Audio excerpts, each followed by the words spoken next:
Vibrant music teaching. Proven and practical Tips, strategies, and ideas for music teachers.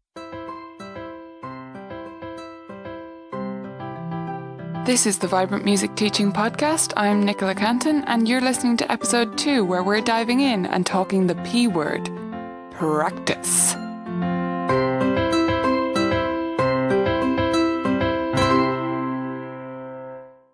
Hello, beautiful teachers. Welcome to episode 2 of the Vibrant Music Teaching Podcast. I'm not shying away from the difficult topics in this podcast. It's only the second episode, and I want to tackle the number one complaint or gripe that I hear from music teachers, and that's practice.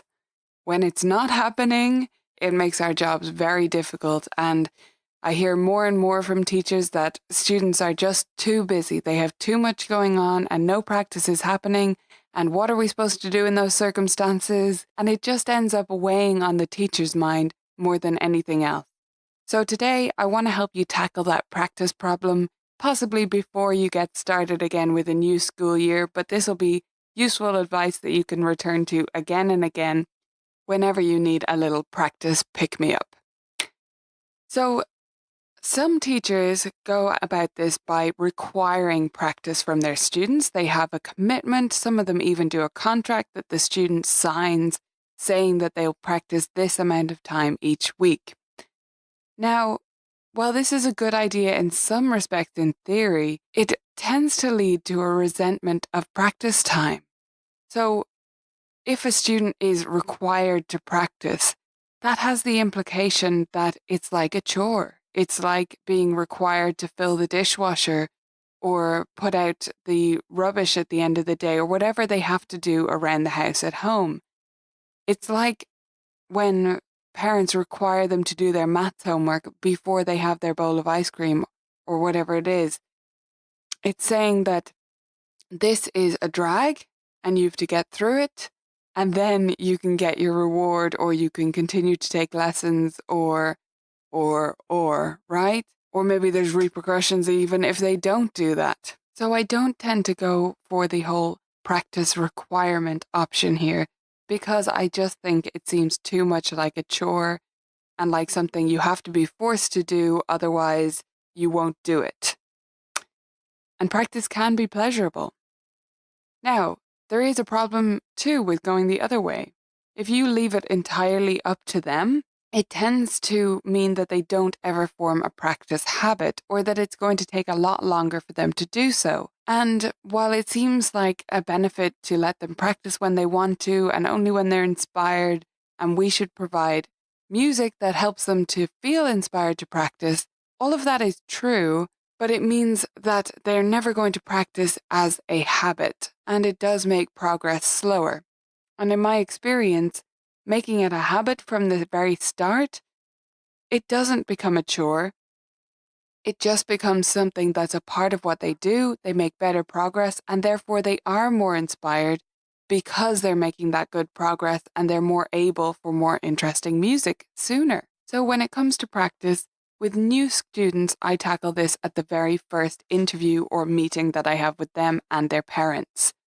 I'm very clear at that meeting about what practice entails and what practice they'll be expected to do. However, what I don't do is give any kind of time requirement.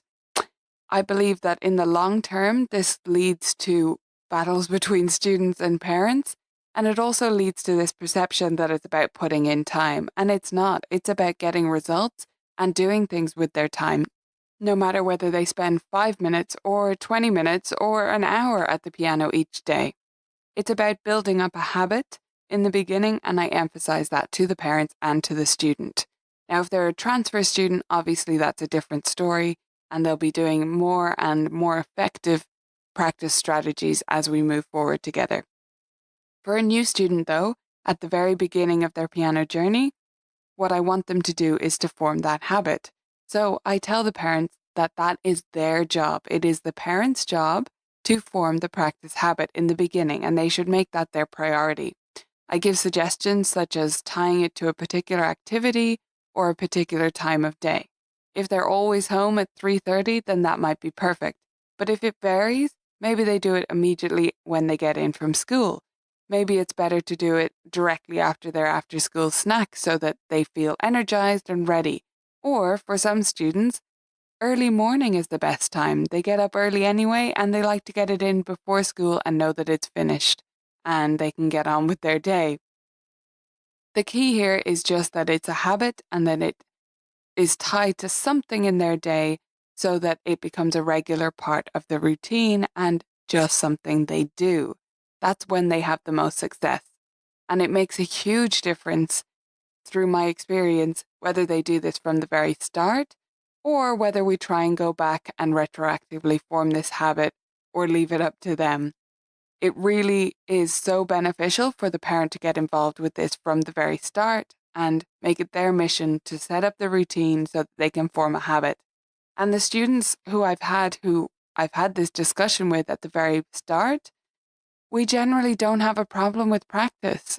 Students and parents do not fight about their practice time. Parents don't report many problems, and when they do, they know to come to me about it first.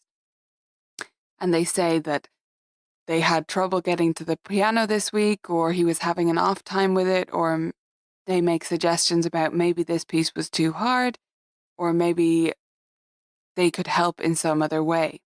So parents who are involved from the very start in that practice routine and who know it is their job to form that, that's where we establish this great parent, student, teacher triangle, and the student is set up for enormous success and enjoyment at the piano. So for the first month or so, that is what I emphasize. It is all about forming a routine. I don't care how long they practice. I don't even mind if they get through all of their assignments or not. I encourage the parents that if the child is having an off day, if they're tired, if they're saying they don't want to do it, just tell them to practice one thing. Pick anything off the list or just mess around if it's a really off day, but get to the piano as part of their routine every day. Now that's new students. And as I said, I prefer to form this habit from the very start with new students. It's the easiest way to do it. But if you have returning students or transfer students, it's going to be a little bit different and a little bit trickier. So for returning students who are not in the habit of practice, this is where I might bring in a practice incentive.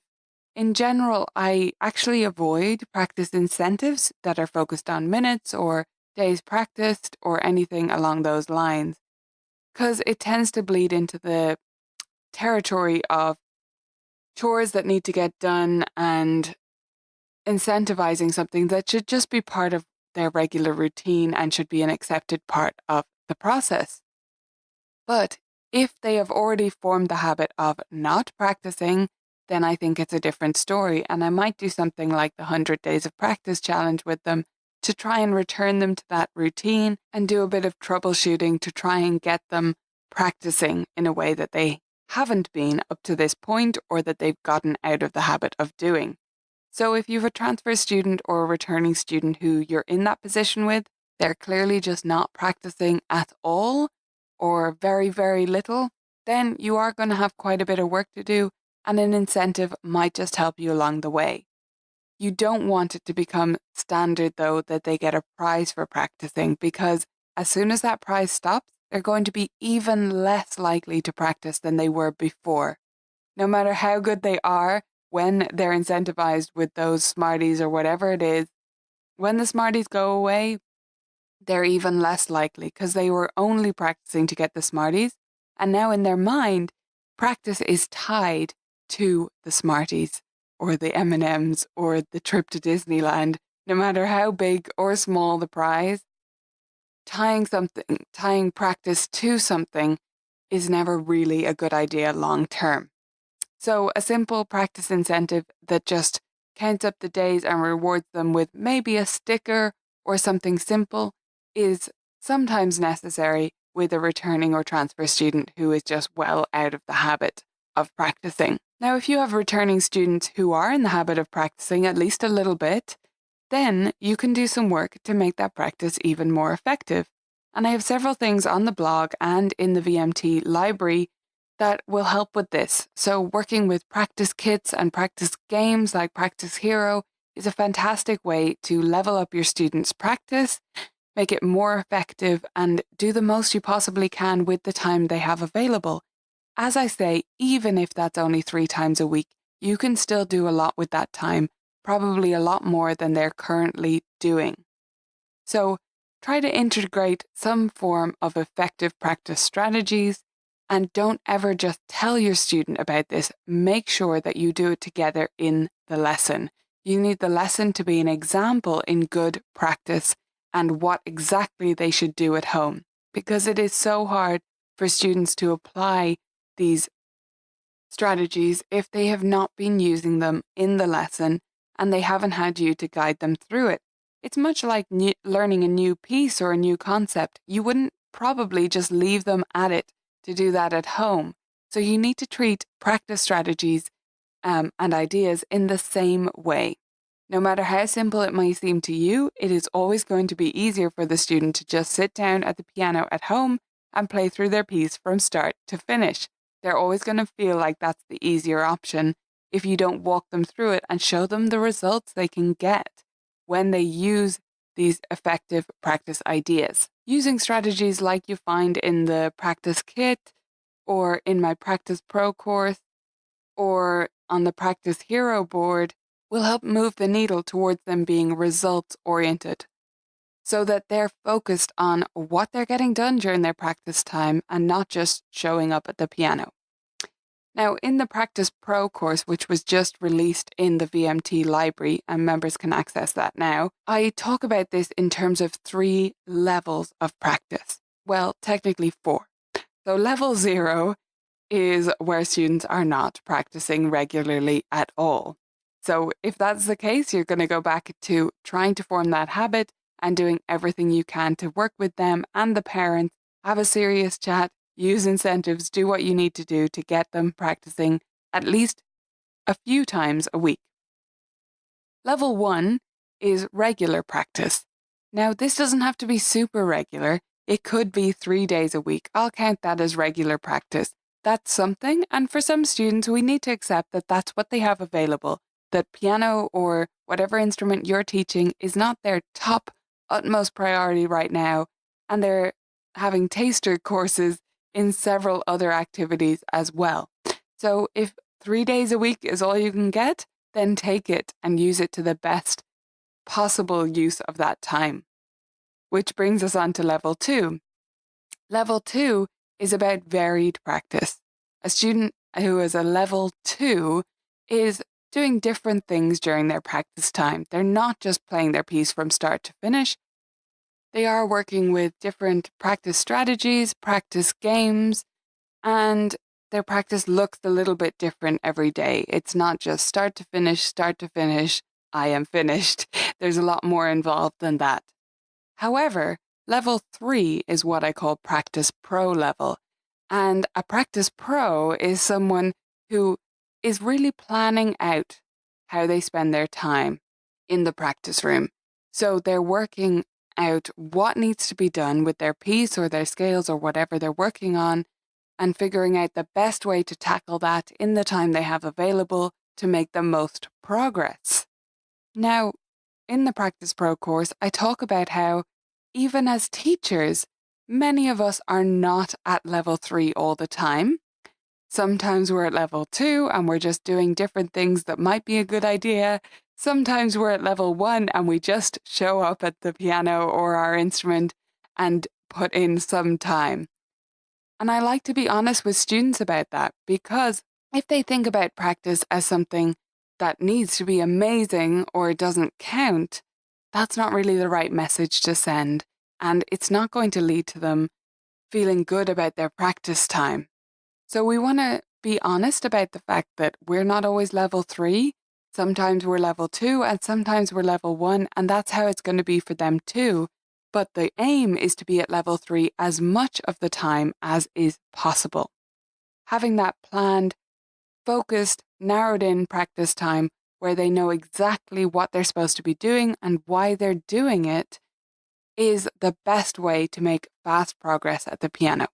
The full practice course goes into activities that can help reveal this to students and help them to understand how they get these concrete results from their practice time and what they can do to move up to level 3 as much of the time as possible using an exercise we call the Practice Doctor. If you're interested in the Practice Pro course, you can of course get it inside the VMT library. So if you're a VMT member, just hop on over to videos and then courses and you'll find it there. And if you're not a member, you can sign up at vmt.ninja. If you're enjoying the Vibrant Music Teaching podcast, make sure you subscribe, whether you're listening in iTunes, Stitcher, on the Google Store, or wherever else, whether you're on my own site. Make sure that you subscribe to it because you're going to want to get these episodes as soon as they come out each and every week. And I'd love to hear what you think of them as you go. So write to me in the Vibrant Music Studio Teachers group on Facebook and let me know what you think about practice. How do you set yourself and your students up for greatness with a new school year?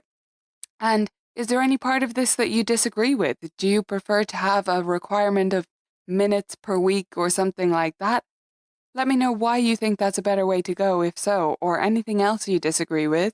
I'd love to hear your thoughts and opinions. I don't mind some healthy debate around it. So hop on over to the Facebook group and I'll chat to you there. Bye for now. If you enjoyed this episode of the Vibrant Music Teaching podcast, then you would love Vibrant Music Teaching membership. For just $19.95 US a month, you get access to a huge library of games and activities, a supportive community, and courses and lesson plans that make your teaching easier, including the brand new Practice Pro course, which is available right now to VMT members under the courses menu. Find out more about membership and sign up at vmt.ninja today.